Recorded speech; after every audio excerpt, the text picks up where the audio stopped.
नमस्कार, मैं हूं अवंतिका श्रीवास्तव। सुबह के 9 बज गए हैं। वक्त हो गया तमाम बड़ी खबरें आप तक पहुंचाने का और सबसे पहले रायपुर का जिक्र करेंगे। डेंगू को लेकर निजी अस्पतालों का बड़ा फर्जीवाड़ा सामने आया है। 383 डेंगू केस मिले हैं। क्लेम 1000 से अधिक का किया गया है। रायपुर में डेंगू के 10 मरीज हैं। क्लेम 400 से ज्यादा का आया है।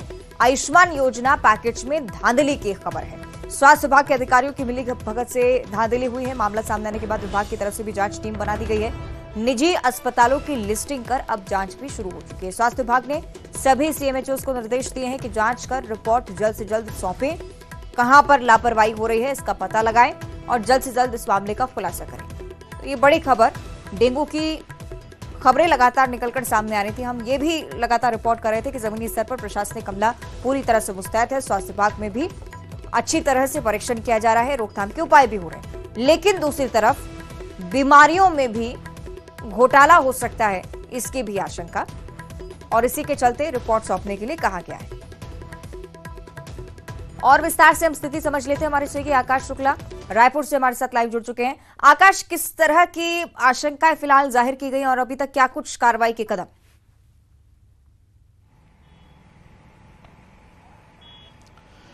देखिए, प्रदेश में लगातार डेंगू के मामले बढ़ रहे थे। अभी तक के 383 डेंगू के मामलों की पुष्टि की गई। इसके साथ ही आयुष्मान के क्लेम में फर्जीवाड़े की आशंका भी लगातार सामने आ रही थी।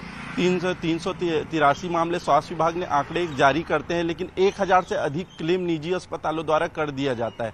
जब इसकी शिकायत हुई और लगातार चीजें बातें चली तो स्वास्थ्य विभाग ने टीम गठित की है और इस पर जांच के लिए निर्देश दिए गए हैं। कई अस्पतालों में फर्जीवाड़े भी सामने आए हैं, लेकिन स्वास्थ्य विभाग अभी तक के अस्पतालों की सूची जारी नहीं किया है। संचालक के साथ अभी हाल ही में बैठक हुई थी, उसमें साफ तौर पर निर्देश दिया गया था कि जिला स्तर पर सीएमएचओ जांच करे और इसकी रिपोर्ट सौंपे। आयुष्मान क्लेम में लगातार फर्जीवाड़े के मामले कई तरीके से सामने आते रहे हैं, लेकिन डेंगू के मामले जिस तरीके से सामने आ रहे हैं और फर्जीवाड़े सामने आ रहे हैं, ये बहुत चौंकाने वाले। एक तरफ जहां बड़े बीमारियों में कई बार इलाज न होने की शिकायत मिलती है आयुष्मान योजना के माध्यम से, वहीं इस तरीके से फर्जीवाड़े बहुत ही चौंकाने वाले हैं और दुखद है। हालांकि स्वास्थ्य विभाग इसमें जांच कर रहा है और इस पे जांच के निर्देश दिए गए हैं। जिला स्तर पर भी रिपोर्ट मांगी गई है। आंकड़ों को भी खंगाला जा रहा है कि किस तरीके से अस्पताल ने फर्जीवाड़ा किया है। जैसे कि कई अस्पतालों ने अभी रिपोर्ट सबमिट किया है, उसमें देखा गया है कि डेंगू के कई रिपोर्ट ही नहीं है, ये गलत तरीके से मैनिपुलेट करके उसको दिखाए गए हैं। इसमें सीएमएचओ ने भी जिला राज्य स्तर पे इसमें अधिकारियों को बताया और जल्द इस रिपोर्ट सौंपने की बात की है। जी, आंकड़ा अगर हम देख रहे हैं आकाश, 400 के करीब अगर मरीज रिपोर्ट किए जाते हैं तो 1000 से ज्यादा लोगों की संख्या बताई गई है। बहुत बड़ी संख्या है, 1-2 फर्जी मामले नहीं है। क्या इस बारे में अभी तक जानकारी लग पाई कि किस स्तर पर यह चल रहा था? अस्पतालों में डॉक्टर्स इसके लिए सीधे तौर पर जिम्मेदार थे, नर्सों के स्तर पर था, या बड़े अधिकारी भी इसमें शामिल थे?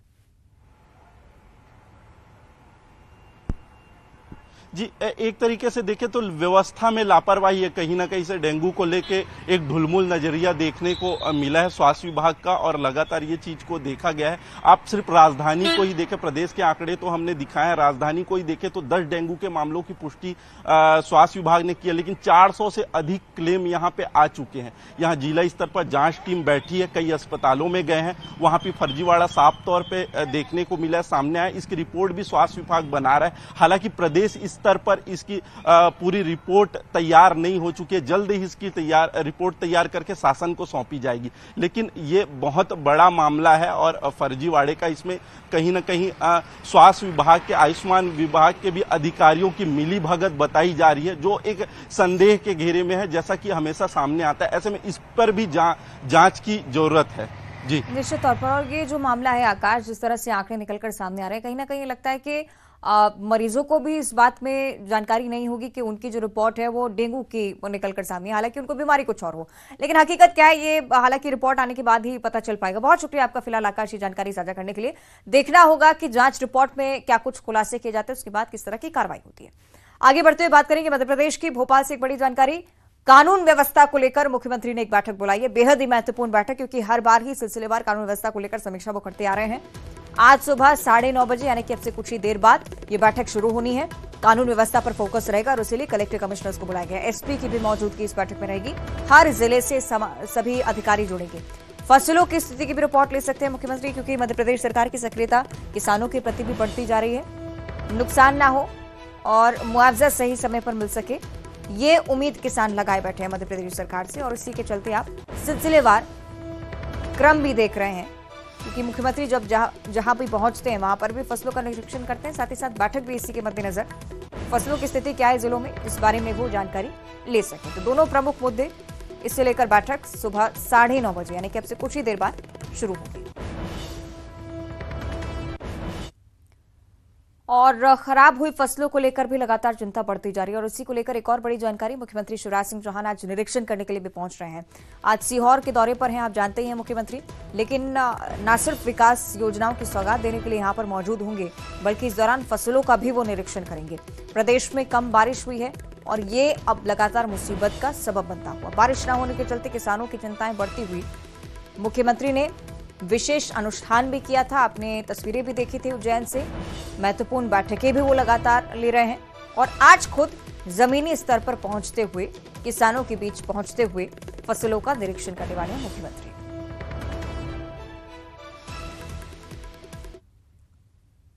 और अब बीजेपी की चर्चा कर लेते हैं। एक तरफ जन आशीर्वाद यात्रा अलग अलग जिलों से प्रमुख रूप लेती हुई, और दूसरी तरफ 5 अलग अलग शहरों से भी एक बार फिर से आगाज इस यात्रा का होना है। पार्टी के आला नेता कार्यक्रम में शामिल होंगे। ग्वालियर चंबल संभाग की यात्रा सबलगढ़ से शुरू होगी। केंद्रीय मंत्री नरेंद्र सिंह तोमर, सीएम शिवराज रथ के साथ रोड शो भी करेंगे। सबलगढ़ से मुरैना तक रथ पर सवार होकर ही मुख्यमंत्री पहुंचने वाले हैं। विंध्य की यात्रा देव तालाब से शुरू होगी। फग्गन सिंह कुलस्ते रहेंगे, राजेंद्र शुक्ला मौजूद रहेंगे। खंडवा की यात्रा की अगर बात करें तो खकनार से आगाज, और सुमित्रा कास्डेकर कार्यक्रम में शामिल हो रहे हैं। शाहपुरा से शुरू होगी एक और यात्रा। मंदसौर के नया खेड़ा में भी यात्रा का आगाज होना है, यानी कि 5 अलग अलग जगह अलग अलग नेता अलग अलग यात्राओं में शिरकत करने वाले हैं।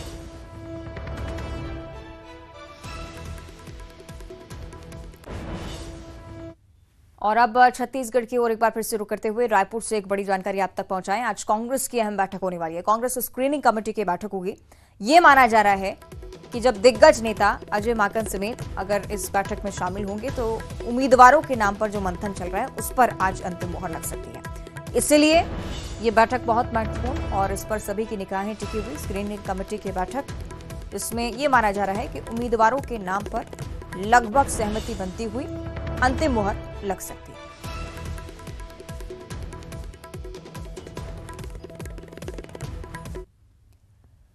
और G20 समिट की बात कर लेते हैं। दिल्ली में 9 और 10 सितंबर को G20 की बैठकों के लिए राष्ट्रीय अध्यक्षों के आने का सिलसिला शुरू हो चुका है। अमेरिका के राष्ट्रपति जो बाइडेन भारत के लिए रवाना हो चुके हैं। G20 मीटिंग से पहले पीएम मोदी के साथ महत्वपूर्ण बैठकें भी होने वाली हैं। G20 के बैठक के मद्देनजर सुरक्षा के पुख्ता इंतजाम भी हैं। G20 मीटिंग से पहले पीएम नरेंद्र मोदी के साथ महत्वपूर्ण बैठकें ली जानी हैं। G20 बैठक के मद्देनजर सुरक्षा में जवानों की तैनाती भी पहले से ही दुरुस्त है। 20 बैठक G20 बैठक से पहले भी पीएम मोदी एक आर्टिकल में जिस बात का जिक्र है, इसका जो मकसद क्या है ये भी उन्होंने स्पष्ट किया है। G20 की बैठक के बारे में कहा है कि हमें अब संगठनों में बहुपक्षवाद की अवधारणा पर काम करना होगा। हमें ग्लोबल साउथ से जुड़े देशों के विकास के बारे में सोचना होगा। पीएम मोदी ने यह भी कहा है कि हम वसुदैव कुटुंबकम की भावना पर ही भरोसा रखते हैं। इसमें भाषा कोई बाधा नहीं है। हम एक परिवार की तरह हैं जिसमें एक दूसरे का हाथ पकड़कर आगे बढ़ना होगा। आपको यह भी बताया कि G20 बैठक के मद्देनजर दिल्ली और एनसीआर में लोगों को किसी तरह की मुश्किल का सामना न करना पड़े, इसके लिए भी खास इंतजाम है। इससे पहले G20 की बैठक इंडोनेशिया में हुई थी, लेकिन इस बार चूंकि भारत मेजबान है तो पूरी तरह से भारत में तैयारियां हैं। और ज्यादा स्थिति हम समझ लेते हैं किस तरह की तैयारियां, ये भी जान लेते हैं। हमारे सहयोगी विनीत दिल्ली से हमारे साथ जुड़ चुके हैं। विनीत, बेहद एक खास दिन आज भारत के लिए, और आने वाले 3 दिनों तक यही सिलसिला, यही उत्साह हम देख सकते हैं। क्या कुछ तैयारियां हैं राष्ट्राध्यक्षों को लेकर, क्या कुछ जानकारियां हैं? आज ये निश्चित तौर पर मैं आपको बताना चाहूंगा अवंतिका कि दिल्ली को जो है वो दुल्हन की तरह तैयार किया गया है G20 के लिए, क्योंकि यह कहा जा रहा है कि जब राष्ट्राध्यक्ष आएंगे, हालांकि कुछ राष्ट्राध्यक्षों का आने का सिलसिला जो है वो शुरू हो गया है, और जब धीरे धीरे जब लोग आएंगे तो उनके लिए दिल्ली को पूरी तरह से तैयार कर लिया गया है। यहाँ पर मैं अपने कैमरा पर्सन को कहूंगा कि यहाँ पर इस वक्त हम दिल्ली में जो ली मेरिडियन है यहाँ पर भी राष्ट्राध्यक्ष ठहरेंगे, उनको लेकर के किस तरह की तैयारी की गई है आप देख सकते हैं कि पूरी तरह से पोस्टर्स जो है वो लगाए गए, होर्डिंग्स लगाए गए हैं G20 के वेलकम को लेकर के। साथ ही साथ यहां पर आप देख सकते हैं राउंड अबाउट पर यहां पर एक फाउंटेन जो है वो बना हुआ है और वो लगातार चल रहा है, तो दिल्ली को पूरी तरह से सुंदर बनाया गया है। इसके साथ ही साथ एक बड़ी बात यहां पर मैं आपको बताना चाहूंगा कि सुरक्षा जो है वो यहां पर बढ़ा दी गई है। चप्पे चप्पे पर पुलिस की नजर जो है वो यहां पर है। जो हालांकि रेस्ट्रिक्शंस जो है वो लगाए गए हैं, बहुत कम लोग जो है वो यहां पर आ रहे हैं। हालांकि सड़कें अभी खुली हुई है, लेकिन जितनी भी गाड़ियां यहां चल रही हैं उसमें जो मैक्सिमम गाड़ियां हैं वो पुलिस की गाड़ियां हैं। सुरक्षा कर्मी जो है वो चप्पे चप्पे पर लगाए गए हैं, बैरिकेटिंग्स लगाए गए हैं। और अब से थोड़ी देर बाद जब अधिक संख्या में राष्ट्राध्यक्ष आ जाएंगे तो यहां पर जो रेस्ट्रिक्शंस है वो पूरी तरह से लगा दिया जाएगा। जो नई दिल्ली एरिया जहां पर इस वक्त हम खड़े हैं वहां पर भी रेस्ट्रिक्शंस लगा दिया जाएगा और लोगों की आवाजाही जो है वो बंद कर दी जाएगी। हालांकि मैं एक और बड़ी बात यहां पर मैं आपको बताना चाहूंगा कि दिल्ली सरकार ने नई दिल्ली में जो क्षेत्र पड़ता है वहां पर छुट्टी कर दी है। केंद्र सरकार के कर्मचारियों की छुट्टी कर दी गई है, यहां पर काम की छुट्टी कर दी गई है, लेकिन पूरी तरह से जो दिल्ली को सजाया गया है। यहां पर आप देख सकते हैं कि एक होर्डिंग जो है वो यहां पर लगाया गया है और उसमें साफ तौर पर लिखा गया है welcome to G20 Bharat 2023 India. साफ तौर पर एक और स्लोगन जो है यहां पर में लिखा गया है वसुधैव कुटुंबकम, one earth one family one future. तो साफ तौर पर एक सबको एक में करने की बात की गई है, वसुधैव कुटुंबकम। क्योंकि अगर हम भारत की बात करें, भारत की हॉस्पिटैलिटी जो है वो काफी बड़ी बेहतर मानी जाती है। तो पूरी तरह से हॉस्पिटैलिटी के लिए जो भारत है वो तैयार हो गया है। और दिल्ली की अगर हम बात करें तो दिल्ली को दुल्हन की तरह से पूरी तरह से तैयार कर दिया गया है, सजा दिया गया है। और यहां पर सुरक्षा व्यवस्था जो है वो काफी बढ़ा दी गई है, चप्पे चप्पे पर नजर रखी गई है, पुलिस बल तैनात है। साथ ही साथ जो हमें जानकारी मिल रही है उसके अनुसार ड्रोन में से भी पूरी तरह से निगरानी की जा रही है। कुछ दिन पहले हमने देखा कि यही ली मेरिडियन होटल है जहां पर हेलीकॉप्टर से कमांडोज को उतारा गया था, तो पूरी तरह से जो ड्रिल है वो कर लिया गया था। तो साफ तौर पर दिल्ली को पूरी तरह से तैयार कर लिया गया है, G20 की मेजबानी के लिए तैयार कर लिया गया है, जिसमें विभिन्न राष्ट्रों के राष्ट्राध्यक्ष आएंगे, उनकी मेजबानी के लिए तैयार कर लिया गया है। और पूरी तरह से उनकी सुरक्षा व्यवस्था जो है वह पूरी तरह से चौकस कर ली गई है। बिल्कुल, ये तमाम व्यवस्थाएं विनीत हम देख रहे हैं और आने वाले समय में भी और अच्छे से देखने वाले हैं, क्योंकि आने वाले समय में G20 समिट की जो सिलसिलेवार बैठकें होनी है उस पर सभी की नजर। एक और महत्वपूर्ण बात यह कि अमेरिकी राष्ट्रपति जो बाइडेन जब पहुंचेंगे तब भारत की निगाहें जरूर टिकी रहेंगी कि क्या कुछ आगामी कार्यक्रम रहेंगे। इस पर भी मैं चाहूंगी कि विस्तार से आप जानकारी दे दें कि सिलसिलेवार G20 समिट में आखिर होना क्या है। जी निश्चित तौर पर मैं आपको बताना चाहूंगा कि अगर हमें जब जो बाइडेन पहुंचेंगे तो उनका जो स्वागत है वो प्रधानमंत्री नरेंद्र मोदी करेंगे। उन्हें रिसीव करने जो, जैसा कि अभी हमें जानकारी मिल रही है कि जो बाइडेन को रिसीव करने जो है वो प्रधानमंत्री नरेंद्र मोदी खुद जाएंगे।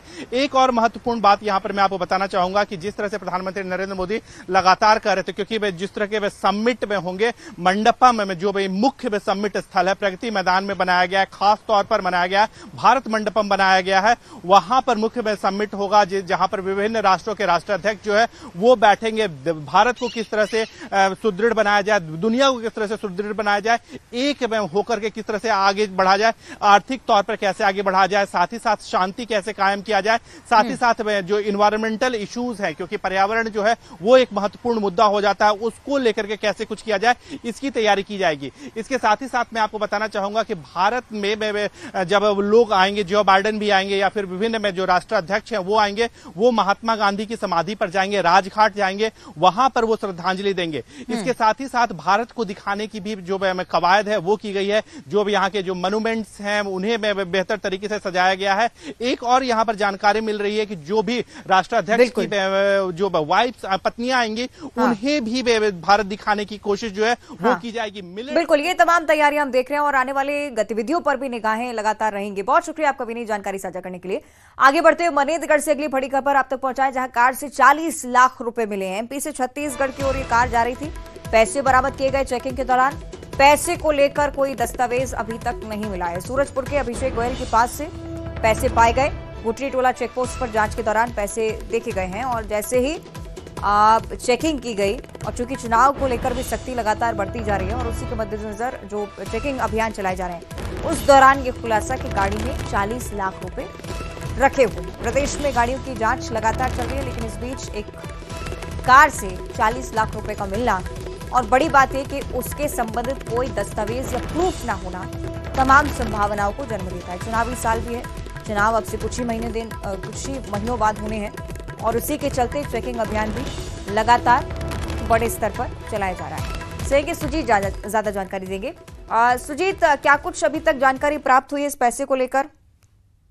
देखिए, उत्तरी टोला आबकारी विभाग की बैरियर के चेकिंग के दौरान, शराब की चेकिंग के दौरान यह कार्रवाई देर रात की गई है, जहां पे एक कार में 40 लाख रुपए जो है बरामद किए गए हैं और फुंगा पानी चौकी जो कि वहाँ की नजदीकी चौकी है, तो बैरियर के जो आबकारी विभाग के कर्मचारी है वो वहाँ पे जाकर के तत्काल सूचना दी है पुलिस को, जिसके बाद पुलिस वहाँ पे मौके पहुंची और कार और जो व्यापारी हैं सूरजपुर के हैं, जो मध्य प्रदेश से आ रहे थे और किसी प्रकार की कोई भी जानकारी अब तक व्यापारी नहीं दी है 40 लाख की, और साथ ही किसी प्रकार कोई कॉपरेट जो पुलिस से नहीं कर रहे हैं, जिसको लेकर के पुलिस पूरी कार्रवाई करते हुए अभी तक कार सहित तो जो है 40 लाख को जब्त किए गए। विधानसभा चुनाव नजदीक है मध्य प्रदेश छत्तीसगढ़ में, ऐसे में बॉर्डर क्षेत्र में पुलिस की जिस तरह सक्रियता होनी चाहिए वो नहीं थी। आबकारी विभाग के द्वारा ये जो है पैसा पकड़ा गया था, ये एक भी अब उपलब्धि है जिसको लेकर के पुलिस अभी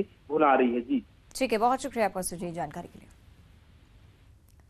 इंदौर से अगली बड़ी खबर है। जबलपुर और ग्वालियर कलेक्टर को नोटिस जारी हो चुका है। दोनों जिलों के कलेक्टर्स को अवमानना का नोटिस जारी हुआ है। इंदौर कलेक्टर और खाद्य सुरक्षा आयुक्त को नोटिस मिला है। खाद्य पदार्थों की जांच व्यवस्था नहीं होने पर फटकार लगाई है। याचिकाकर्ता महेश गर्ग ने खंडपीठ में याचिका लगाई थी। हाईकोर्ट की इंदौर खंडपीठ ने अवमानना का नोटिस जारी कर दिया है। तो ये बड़ी जानकारी, दोनों जिले के कलेक्टर्स को अवमानना का नोटिस जारी हो चुका है। याचिका में कहा गया कि खाद्य पदार्थों की औचक जांच नहीं होती है, निरीक्षण नहीं होता है और इस तरह की व्यवस्था नहीं होने के चलते स्वास्थ्य के साथ लगातार खिलवाड़ किया जा रहा है। ऐसे कि हिमांशु ज्यादा जानकारी देंगे।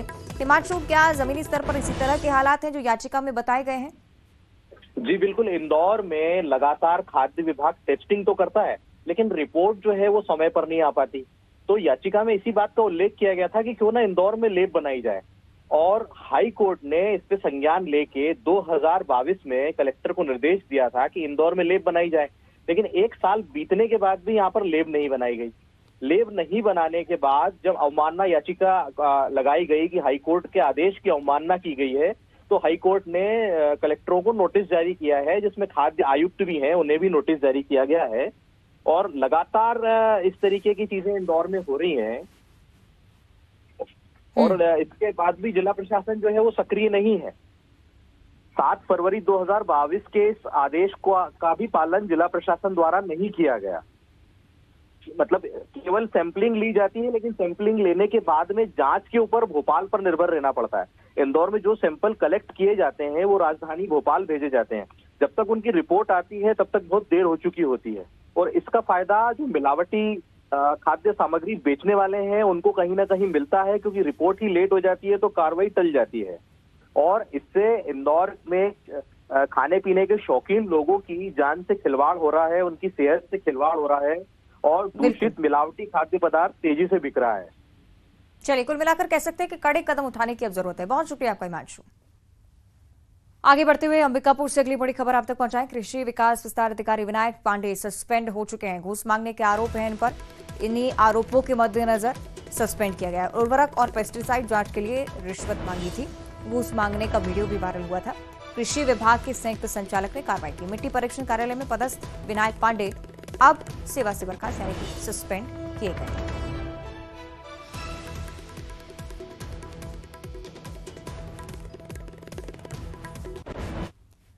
और केंद्रीय गृह मंत्री अमित शाह ने भारत रत्न डॉक्टर भूपेन हजारिका जी को उनकी जयंती पर नमन किया है। अपने ट्वीट में अमित शाह ने लिखा कि हजारिका जी पूरे विश्व में भारत के सांस्कृतिक दूत थे, जिन्होंने अपनी विलक्षण प्रतिभा से न सिर्फ असमिया संस्कृति को विश्व मंच तक पहुंचाया, बल्कि गीत संगीत को सामाजिक परिवर्तन का माध्यम भी बनाया है। समरसता के प्रति उनका संदेश हमें सदैव एक बेहतर भविष्य की दिशा में संकल्पित रहने के लिए प्रेरित करेगा। ये लिखा गया है केंद्रीय गृह मंत्री अमित शाह की तरफ से ट्वीट के जरिए। साथ ही साथ जो फोटो भी उन्होंने शेयर किए उनकी जयंती के दौरान नमन करते हुए, उनकी तरफ से ये ट्वीट डॉक्टर भूपेन हजारिका जी के नाम समर्पित। कई बड़ी बातों का जिक्र उनकी तरफ से। विश्व में भारत के सांस्कृतिक दूत के तौर पर उनकी पहचान और अपनी विलक्षण प्रतिभा से न सिर्फ असमिया बल्कि संस्कृति को विश्व मंच तक पहुंचाने का गौरव भी उन्हीं के नाम है। गीत संगीत को सामाजिक परिवर्तन का माध्यम भी उन्होंने बनाया। समरसता के प्रति उनका संदेश सदैव एक बेहतर भविष्य की दिशा में संकल्पित रहने के लिए प्रेरित करता रहता है और आने वाले समय में करेगा, ये कहना है केंद्रीय गृह मंत्री अमित शाह का।